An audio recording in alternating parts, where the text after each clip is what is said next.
ونستغفره ونؤمن به ونتوكل عليه ونعوذ بالله من شرور أنفسنا ومن سيئات أعمالنا من يهده الله فلا مضل له ومن يضلل فلا هادي له وصلوات الله وسلامه على أفضل خلق الله سيدنا وحبيبنا رسول الله وعلى آله وأصحابه ومن والاه. أما بعد فقد قال جل وعلا في كتابه المجيد بعد أن أعوذ بالله من الشيطان الرجيم بسم الله الرحمن الرحيم إن أكرمكم عند الله أتقاكم. صدق الله العظيم. Yesterday we left the session discussing the statement of the great friend of the Prophet sallallahu alaihi wasallam, Abu Bakr as-Siddiq radiyallahu anhu. He was called as-Siddiq. Scholars mention many reasons, but mainly you can say because the quality of sidq existed in him. He was a truthful person, a genuine person, a loyal person. And when he found what was truth and what was true, he accepted it. That's why he is known as as-Siddiq. And there was no one like him.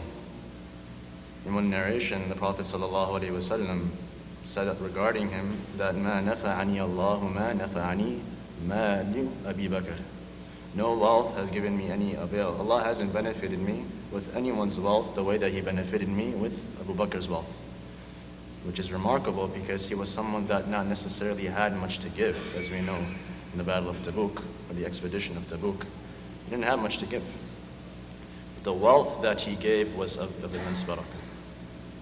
So what he says is also probably something of much barakah. So he said that a person should fear Allah, rather be mindful of Allah and be conscious of Allah through his worship. اتق الله بطاعته وأطع الله بتقواه. And obey Allah by being mindful of Him. But we have to understand what the definition of the taqwa really is before we get to speak about it. So there's a great alim of the past known as Imam al-Qushayri rahimahullah ta'ala, a great ascetic and a great scholar of the science of tasawwuf. He did a remarkable job on defining these terms that are used in the Quran.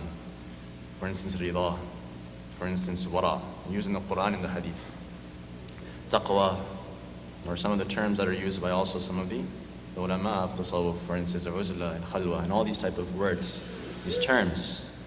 Because every word that has a meaning is called a term. The science of logic helps us understand. So the definition of taqwa, as he gives it, he understands it and he explains it in light of another narration that he presents, where an Arabi asked the Prophet ﷺ. An Arabi is someone of the desert, so a desert person or a Bedouin. He asked the Prophet ﷺ to advise him. Give me some advice. A simple person. So the Prophet ﷺ gave him advice. He said, عليك بتقوى الله فإنه جماع لكل خير, or فإنه جماع كل خير. Why? Because so he told him to have taqwa. Why? Because it is that which brings all good together. If a person has if he has taqwa, which will be defined in a second, then all forms of good become very easy for him. He then explains taqwa, and he says that taqwa and ittiqa and wiqaya, they come from the same root. Or you could say taqwa comes from the root of wiqaya. And wiqaya is a shield. Waqa yaqi means to defend oneself. So if you have a person who has a shield or owns a shield, if he holds it, the Arabs say ittaqa bi tursihi. He defended himself with the shield. So taqwa is to protect oneself, to shield oneself. That's what it means linguistically. What is it exactly? It's taharruz bi ta'atillahi an uqubatihi. It is to secure oneself through the obedience of Allah, with the obedience of Allah from His punishment. That's what taqwa is. And we know that the obedience of Allah is very vast. Oftentimes, we may deem taqwa to be just an outward understanding or outward expression of one's religious obligations. That's not what taqwa is. It's not restricted to taqwa. Taqwa is the idea of being conscious all the time. A person who has a shield and is chilling on it, or sitting on it, that person isn't a person of true protection, is he? If he puts his vest down, for instance, if you take a cop, and he takes off his body armor, and he's just chilling, you will not call him a very good cop. Right? He's not being very cautious or very vigilant. He may get hurt. So taqwa is the idea of always having your shield, always being on your guard. So he explains it like this. So this is the definition. It is to secure oneself through the obedience of Allah from His punishment. And that is something that starts the moment that you wake up until the moment that you sleep. The moment that you take your first breath, really, in this world, or when you become obliged to the commandments of Allah until you pass away. That's what taqwa is, and it's something that is necessary for every individual. It is fard. Constantly Allah calls us out and says, have taqwa. Be conscious of me and defend yourself from my punishment.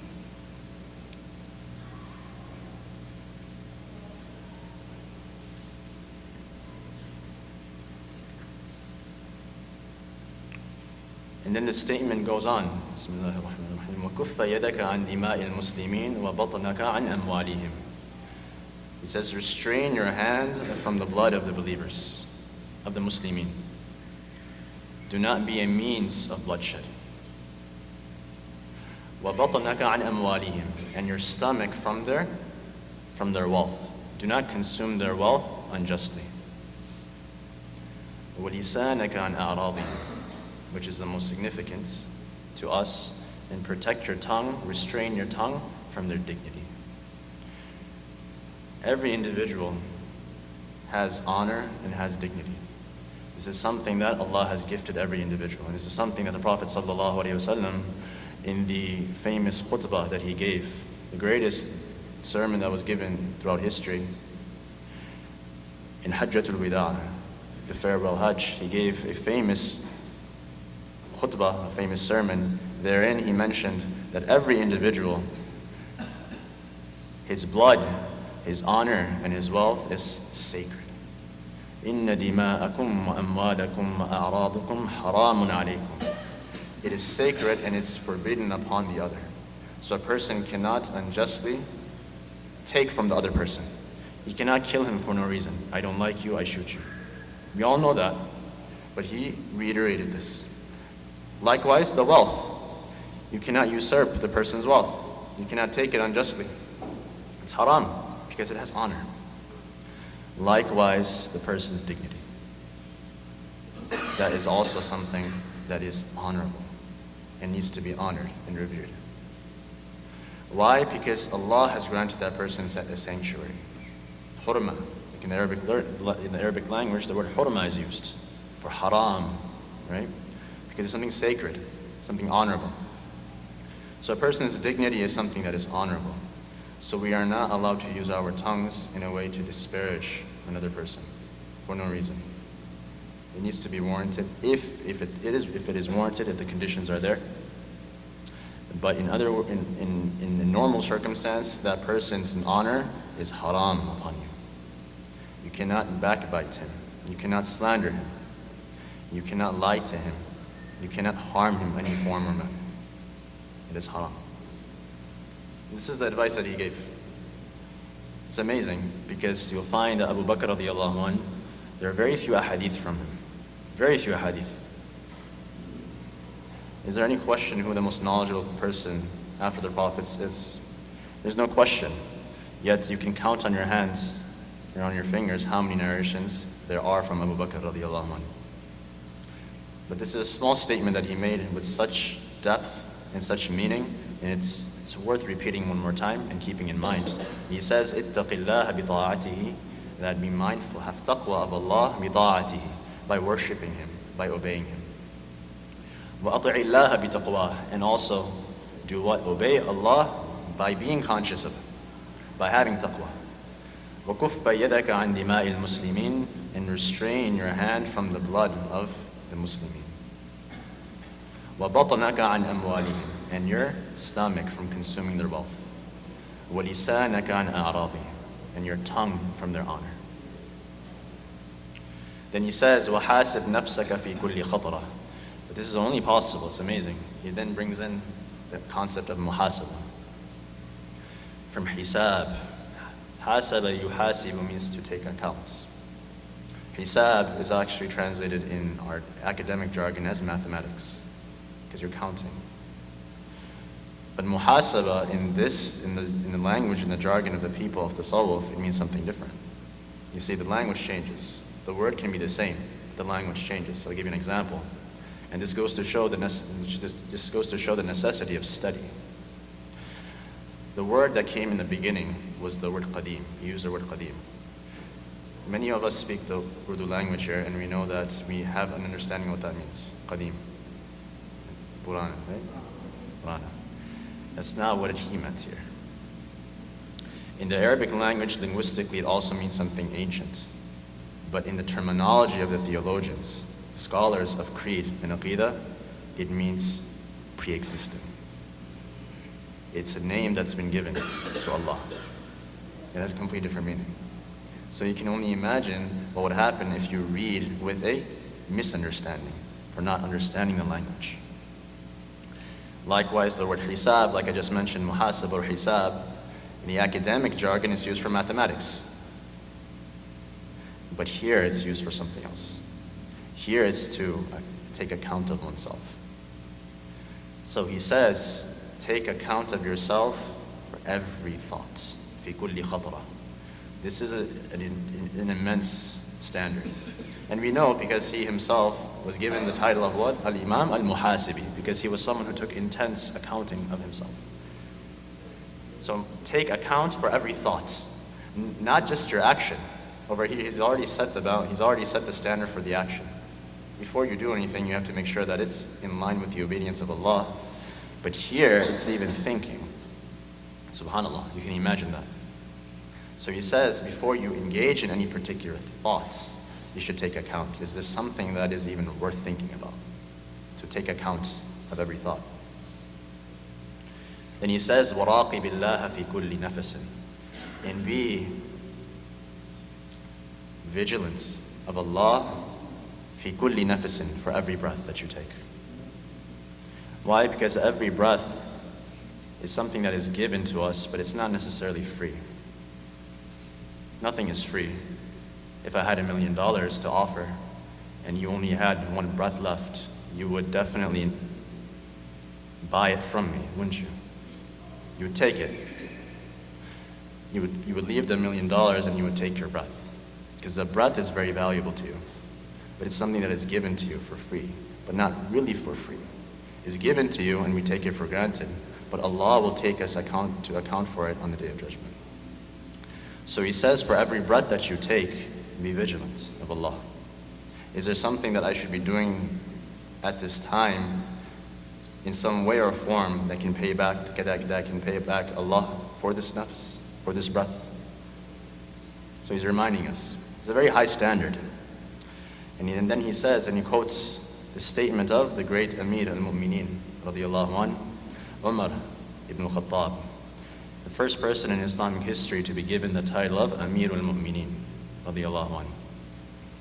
And something worth noting about Umar radiyallahu anhu is that he was the person that was gifted with the greatest knowledge, immense knowledge.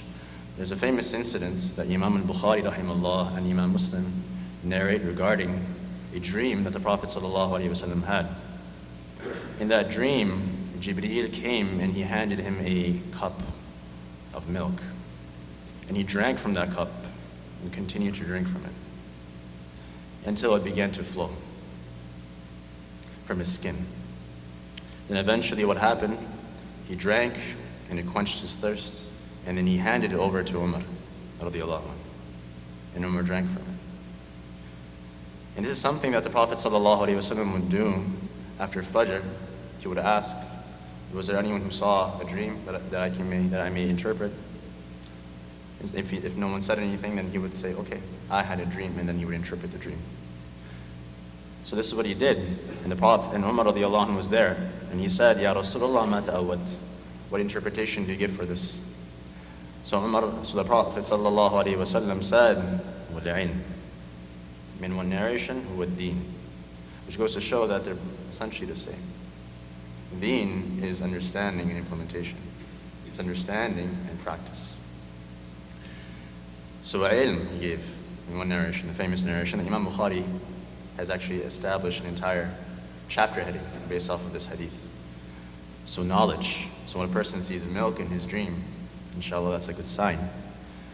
So Umar radiallahu anhu, let's see from that knowledge that the Prophet sallallahu alaihi wasallam is stating that he has, let's see what he has to say. He says, حَاسِبُوا أَنفُسَكُمْ قَبْلَ أَن تُحَاسِبُوا. So as we mentioned, every breath that we take, we are going to be accountable for it.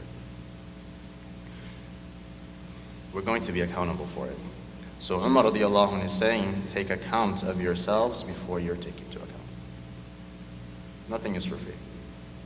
So the only way a person can find some form of repose on the day of account is if he takes account of himself. And this has to take place on a daily basis. Every day, right before the day ends. And this is something that this was actually the sunnah and the practice of Ibn Mas'ud radiallahu anhu and some of the other Sahaba and the great ulama of the past. They would take account of everything that they used to do. Some of them, and I believe this was written about Ibn Taymiyyah rahimahullah, that he would actually have a notebook that he used to document and record everything that he did throughout the day. And he was known as Shaykh al-Islam. Can you imagine that? So everything that he did, at the end of the day, he would read and see, what is it that I'm really going to have for me? What do I have to offer to my Creator at the end of the day? So every day, they used to do this. So at the end of the day, it's good to just think, what did I do today that I have to offer to my Creator on the Day of Judgment? It's real and it's necessary. But if a person does this, then inshallah, it will become easy for him. The accounting will become easy for him on the Day of Judgment. Then he says, وَزِنُوهَا قَبْلَ أَن تُوزَنُوا. And measure. What he means by this is measure your actions before they're measured. Again, the idea of accountability. وَتَزَيَّنُوا لِلْأَرْضِ الْأَكْبَرِ. And he says, adorn yourself for the great presentation. There's going to be a great presentation, right? Whenever that happens, we all dress very well. In a couple of days, when Eid comes, we all know, right, that the tazayyun, understanding the idea of adornment, which is good, no doubt about that. It's actually the sunnah of the Prophet ﷺ to adorn yourself on Eid. But he's saying that the great presentation, adorn yourself for that, because you're going to present yourself in front of Allah. How? You're practicing what he's saying. يَوْمَ لَا تَخْفَى مِنْكُمْ خَافِيَةٌ. On that day that not even the slightest secret will be hidden. Everything will become apparent on that day. يَوْمَئِذٍ تُعْرَضُونَ لَا تَخْفَى مِنْكُمْ خَافِيَةٌ. Surah Haqqa. On that day you will be presented. لَا تَخْفَى مِنْكُمْ خَافِيَةٌ. Not the slightest doubt or the slightest secret will be hidden from you. This was a statement of who? The great Amir al-Mu'mineen, Umar radiallahu anhu. He's giving you your basic psychology, which you need. وَخَفِ اللَّهَ فِي دِينِكَ. He says, fear Allah. Now this is where the word fear comes in. Fear Allah regarding your religion. Don't ever assume that what I'm doing is correct. Always have self-doubt. This is important. Always hold yourself guilty that I may be doing something incorrect. Am I in line with the sunnah of the Messenger of Allah sallallahu alaihi wasallam? Now, once a person does that and he checks to see, am I following the sunnah? Then there's no self-doubt, inshallah. Now, at the end of the day, you still want to be what? You want to be hopeful that Allah accepts you, but you don't want to assume that this is what I'm going to get. That's not how it works. There's a riwayah, a very famous hadith, where the Prophet sallallahu alaihi wasallam said, none of you will enter into Jannah except with the rahmah of Allah, the mercy of Allah. And they said, Ya Rasulullah, what about yourself? So he said, La illa an yataghammadani Allah bi rahmati. He said, actually, the narration states that he says that you will not enter with your own actions. It's not your actions. You do not warrant Jannah for yourself, but only the rahmah of Allah. And that applies to the Prophet ﷺ himself. So there's no ihsan jatla ni'matullah. It doesn't work. He gave you the opportunity to worship. But we have hope at the end of the day. وَخَفِ اللَّهَ فِي دِينِكَ. Fear Allah regarding your religion. وَرَجُوهُ فِي جَمِيعِ أُمُورِكَ. But at the same time have hope in all of your affairs. That I hope that Allah accepts. Then he says, وَاصْبِرْ عَلَى مَا أَصَابَكَ. This is something that's very constant. Perhaps we came across this a few days ago also. مَا أَصَابَ مِن مُصِيبَةٍ. Every calamity that afflicts us, we have to understand that this is either a means of purification, it is a purification for our previous deeds, or it is just simply a test to elevate our ranks. It's one or the other. So you have to have the quality of endurance. You have to endure it. You have to be patient. So he says, be patient regarding what afflicts you. And now he brings a statement of Ali radiallahu anhu. قال علي رضي الله عنه لا تخف إلا ذنبك. The only thing that you should truly fear is your sin. Because it could be your sin that becomes the means of deprivation. You may deprive yourself from the rahmah of Allah through your sinning. وَلَا تَرْجُوا إِلَّا رَبَّكَ. And do not anticipate or have hope except from your Creator, or from your Rabb, from your Lord. And then the statement goes on, and that statement requires some explanation. It's a different topic on its own. Inshallah, we will stop here for today. May Allah grant us the ability to take account of ourselves and make the accountability at the very least, very least, on the Day of Judgment. If none, inshallah, nothing is difficult for Allah, and we hope that He forgives us while we are alive and forgives us throughout this month, especially throughout this, hopefully this auspicious night. Subhanallah wa bihamdihi, subhanakallahumma wa bihamdik, nashhadu an la ilaha illa anta, nastaghfiruka wa natubu ilayk.